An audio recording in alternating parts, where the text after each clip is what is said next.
जय हिंद दोस्तों, मैं शिवानी। जैसा कि दोस्तों मैंने आपको यूपीएससी सिलेबस की जो सीरीज़ थी वो फाइनली मैंने आपको कंप्लीट कर दी, यानी कि कंप्लीट वीडियोस की सारी हो गई हैं। सारा सिलेबस आपका कंप्लीट हो चुका है।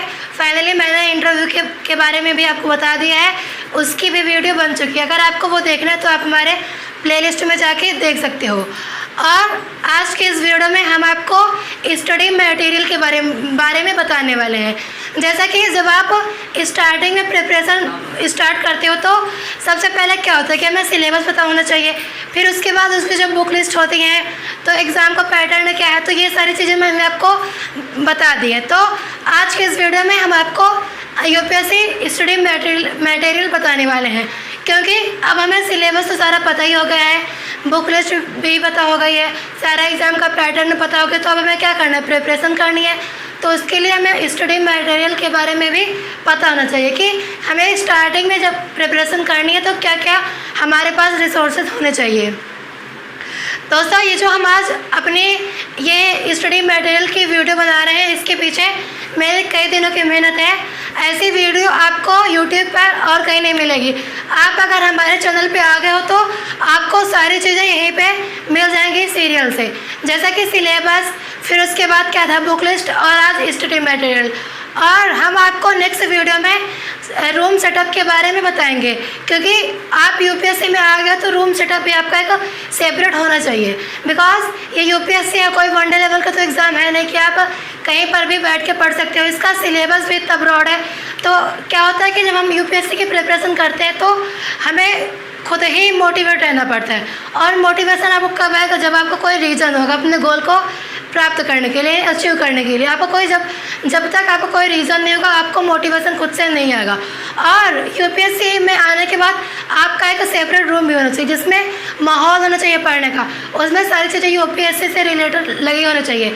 तो ये इसके बारे में हम आपको नेक्स्ट वीडियो में बताने वाले हैं। इसकी आपको सेपरेट वीडियो मिल जाएगी। तो चलिए समझते हैं कि यूपीएससी में आने के बाद हमें क्या क्या मटेरियल्स यानी क्या क्या रिसोर्सेज की आवश्यकता पड़ती है। बिकॉज अब हमें सिलेबस सारा कवर हो चुका है, तो अब हमें बुक लिस्ट भी सारी कवर हो चुकी है। तो अब हमें क्या करना है, प्रिपरेशन करनी है। तो उसके लिए स्टडी मटेरियल का पता होना चाहिए।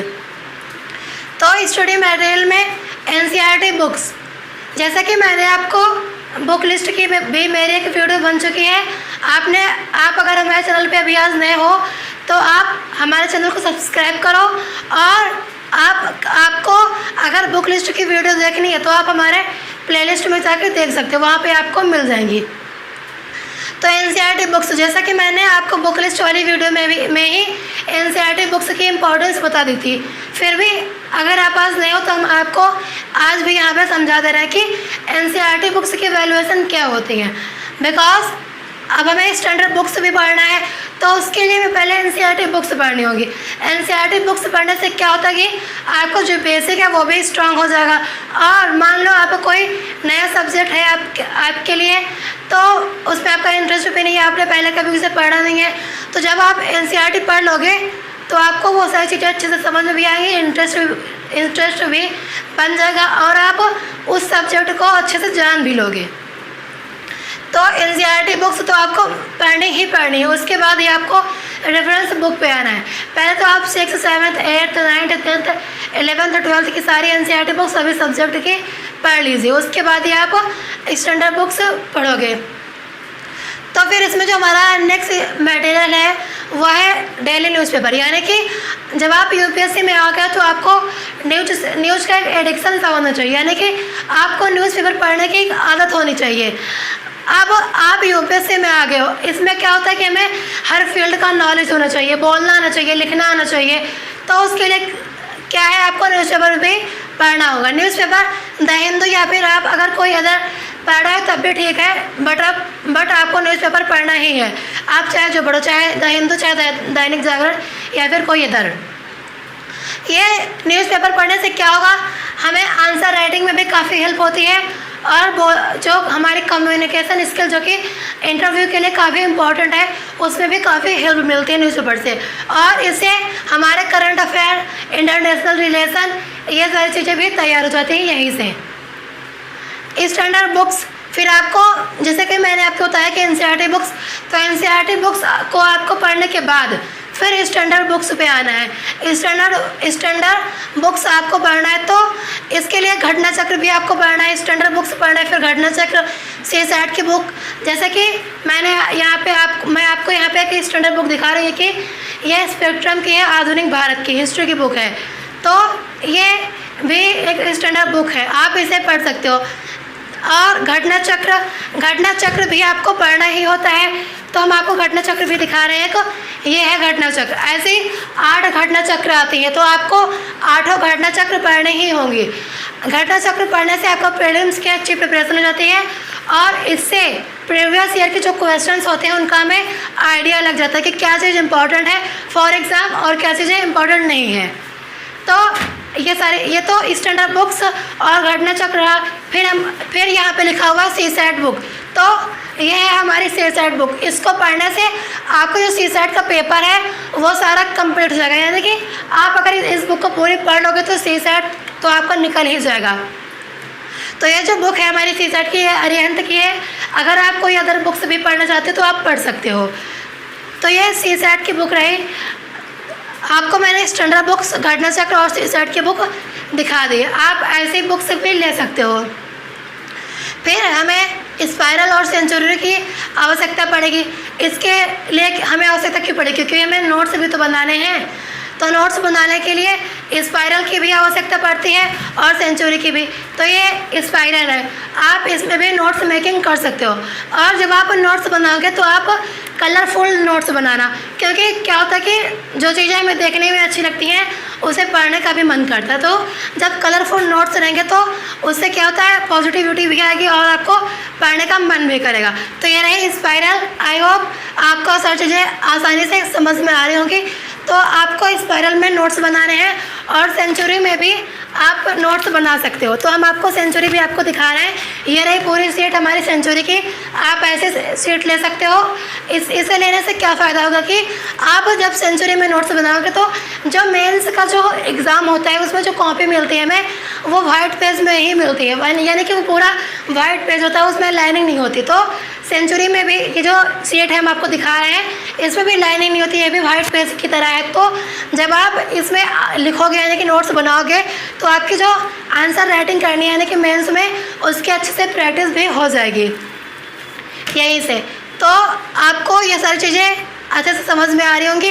फिर हमें कलरफुल पेन्स का यूज़ करना है, हाइलाइटर्स का यूज़ करना है। नोट्स मेकिंग जब हम करेंगे तो कलरफुल पेन्स और हाइलाइटर की इंपॉर्टेंस क्या, जैसे कि कोई चीज़ इंपॉर्टेंट दिख रही हो और मान लो कोई डेट्स हैं या फिर फैक्ट हैं तो हम उन्हें हाईलाइट कर सकते हैं। फिर हमें मैप की भी आवश्यकता पड़ेगी। मैप के लिए एक बुक आती है एटलस की, और एटलस की बुक भी आप पढ़ सकते हो। तो एटलस की बुक आपको इसमें लेनी पड़ेगी। और मैप के लिए आपको इंडिया का भी मैप चाहिए और वर्ल्ड का भी मैप चाहिए। तो आपको पहले तो इंडिया का मैप लेना होगा और फिर वर्ल्ड का मैप। ये सारी चीज़ें आपके रूम में लगी होनी चाहिए। और फिर एटलस तो आपको लेना ही पड़ेगा और इसके लिए कट एंड ड्रा आता है प्रैक्टिस के लिए। तो अब हम जानेंगे कि हमें मैप में क्या क्या चीज़ें परचेज करनी है। तो मैप के लिए क्या करना है, आपको इंडिया का भी मैप लेना है और वर्ल्ड का भी मैप लेना है। और इस मैप के लिए एक एटलस की बुक आती है, आप उसे ले सकते हो। ये है एटलस की बुक, आप इसे परचेज कर सकते हो। इससे भी काफ़ी हेल्प मिलेगी आपको। इसमें सारा वर्ल्ड मैप का दिया हुआ है इंडिया, तो आप यहाँ से सीख सकते हो, यानी कि मैपिंग आप अच्छे से यहाँ से सीख सकते हो। तो आपको एटलस की भी आवश्यकता पड़ेगी। और कट एंड ड्रा यानी कि आपको जो मैप होते हैं भरने वाले प्रैक्टिस के लिए, उसकी भी आवश्यकता पड़ेगी। तो हम आपको यहाँ पे दिखा रहे हैं, ये भी आपको परचेज करना पड़ेगा बिकॉज मैप की आपको अच्छी प्रैक्टिस करनी है। क्योंकि जो मैपिंग होती है ज्योग्राफी में काम आती है। क्योंकि आप ज्योग्राफी में मान लो कुछ पढ़ रहे हो या फिर अदर सब्जेक्ट में भी, तो मान लो आपको कुछ पढ़ो तो फिर अगर आपका मैपिंग क्लियर है तो आपके माइंड में आ जाएगा कि क्या चीज़ कहाँ पर है।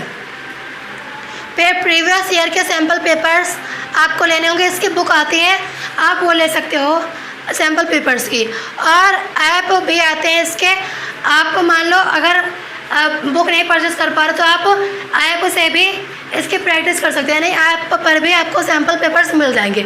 आपको बहुत ज़्यादा एक्सपेंसिव मतलब चीज़ें नहीं खरीदनी है। आप अभाव में भी पढ़ाई कर सकते हैं, यानी कि कम खर्च में भी स्टडी हमारी अच्छी से हो सकती है। फिर मैगज़ीन के लिए योजना और कुरुक्षेत्र की मैगज़ीन आती है, और अदर भी आती है। अगर आपको वो पसंद है तो आप वो भी ले सकते हो। फिर पीडी की भी हमें आवश्यकता पड़ेगी इस पर। प्रैक्टिस सेट के लिए दृष्टि की बुक आती है, आप उसे ले सकते हो। और जैसे कि मैंने आपको यहाँ पे बताया कि स्टैंडर्ड बुक्स, तो आपको अभी आप सोच रहे हो कि इतनी सारी बुक्स हैं तो ये कहाँ पे मिलेंगी, तो आपको बिल्कुल भी घबराने की ज़रूरत नहीं है। आपको जो यूपीएससी की जो बुक्स हैं, प्रीलिम्स प्लस मेंस की जो सारी बुक्स हैं, वो आपको हमारे डिस्क्रिप्शन में आपको लिंक मिल जाएगा, वहाँ पर जाके आप बुक्स परचेज़ कर सकते हो। तो आपको एक ही जगह पे सारी बुक्स मिल जाएंगी, आपको इधर उधर जाने की ज़रूरत नहीं है। फिर राइटिंग पैड की आवश्यकता पड़ेगी। राइटिंग पैड की आवश्यकता हमें क्यों पड़ेगी, क्योंकि हम मानो सेंचुरी में नोट्स बना रहे तो राइटिंग पैड में रख के लिखेंगे तो उससे अच्छे से राइटिंग भी बनती है और लिखने में भी अच्छा लगता है उसमें। अब आप सेंचुरी में मान लो नोट्स बना रहे तो ऐसे तो उसमें लिख नहीं सकते हैं, तो उसके लिए राइटिंग पैड की भी आवश्यकता पड़ेगी। हम आपको दिखा रहे हैं राइटिंग पैड, ये है राइटिंग पैड। आप ऐसा परचेस कर सकते हो, नोट्स मेकिंग में ये काम आता है। तो ये रहा आपका राइटिंग पैड। फिर है नोट्स बैग बिकॉज आप सेंचुरी में जब नोट्स बनाओगे तो उसे रखने के लिए भी तो किसी चीज़ की आवश्यकता पड़ेगी। अब हम ऐसे तो कहीं भी रख नहीं सकते हैं नोट्स, जो कि इतने इंपॉर्टेंट होते हैं नोट्स, तो उसके लिए एक पार्टिकुलर नोट्स बैग की आवश्यकता होती है। तो जैसा कि मैं आपको भी दिखा रही हूँ, ये हमारा नोट्स बैग है और इसमें कुछ नोट्स भी रखे हुए हैं, तो आप ऐसे नोट्स बैग में नोट्स रख सकते हो। आपको कई सारे नोट्स बैग की आवश्यकता पड़ेगी बिकॉज कोई ऐसा एक सब्जेक्ट तो हमें पढ़ना नहीं है, तो आपको नोट्स बैग लेना है और अलग अलग सब्जेक्ट वाइज आप नोट्स रख सकते हो ऐसे भी नोट्स बैग में। तो जब आप बुक परचेज करोगे स्टैंडर्ड बुक्स, तो आपको सब साथ नहीं खरीदनी है। आप एक या दो बुक्स लेकर पहले आप उनको पढ़ डालो पूरा, फिर उसके बाद आप जब वो बुक कंप्लीट हो जाए तो फिर आप नेक्स्ट बुक ले सकते हो। क्योंकि जब क्या होता है स्टार्टिंग में मान लो आप इकट्ठा बुक ले आए तो उन्हें देख कर ही ये लगता है कि यार ये तो बहुत टफ है, हम इसे नहीं पढ़ पाएंगे, इतनी सारी बुक्स हैं इसमें, तो इसलिए हमें सब साथ में नहीं पढ़ना है। आप 2-4 पहले बुक्स लाइए, उन्हें पहले कंप्लीट कर लीजिए, यानी कि पूरी पढ़ लीजिए, उसके बाद ही आप अदर बुक्स परचेज करें। इससे आपका जो स्ट्रेस है वो भी नहीं होगा, बोरियत भी नहीं होगी, आपको इंटरेस्टिंग के साथ आपकी जो स्टडी है वो होती जाएगी। फिर है इस पर स्टिकी नोट्स की हमें आवश्यकता इसलिए पड़ती क्योंकि मान लो हम बुक पढ़ रहे हैं तो उसमें कोई चीज़ इंपॉर्टेंट है तो हम वहाँ पे स्टिकी नोट्स लगा सकते हैं। ये है स्टिकी नोट्स, आप इसको ऐसे लगा सकते हो बुक में। तो जैसे कि मान लो आपने आज जो चैप्टर पढ़ा तो आप वहाँ पे वो स्टिकी नोट्स अगर लगा दोगे तो नेक्स्ट डे आपको ढूंढने में परेशानी नहीं होगी, आपको ईजिली वो चीज़ें मिल जाएंगी।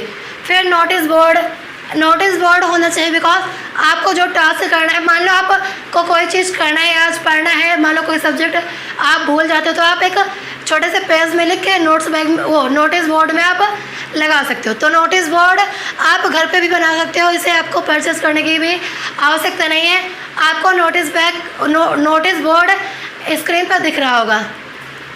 तो नोटिस बोर्ड भी इम्पॉर्टेंट है काफ़ी, ये आप अपने स्टडी रूम में लगा सकते हो। और नोटिस बोर्ड में जो हम अपना टास्क या फिर जो भी हमें काम करना है वो लगाने के लिए, यानी कि पेज लगाने के लिए, पेपर लगाने के लिए पेन की भी आवश्यकता पड़ेगी।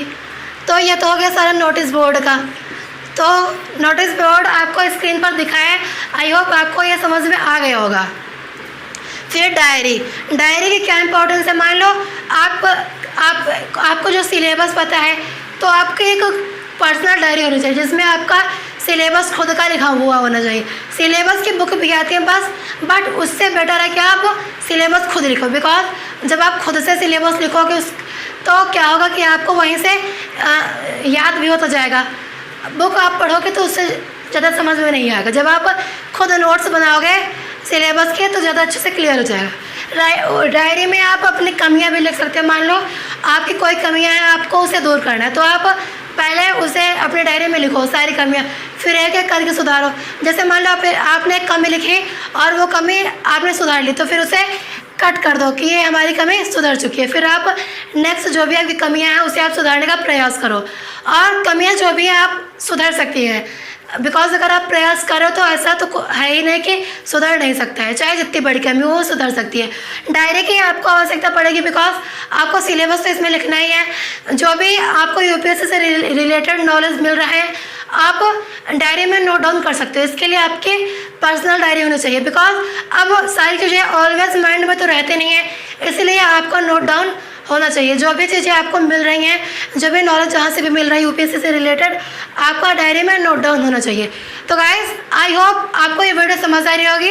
आज के इस वीडियो में मैंने आपको यूपीएससी स्टडी मटेरियल का सारा बता दिया है। अगर आपको हमारी वीडियो समझ आ रही है तो लाइक और शेयर करें और हमारे चैनल को सब्सक्राइब करें। All the best.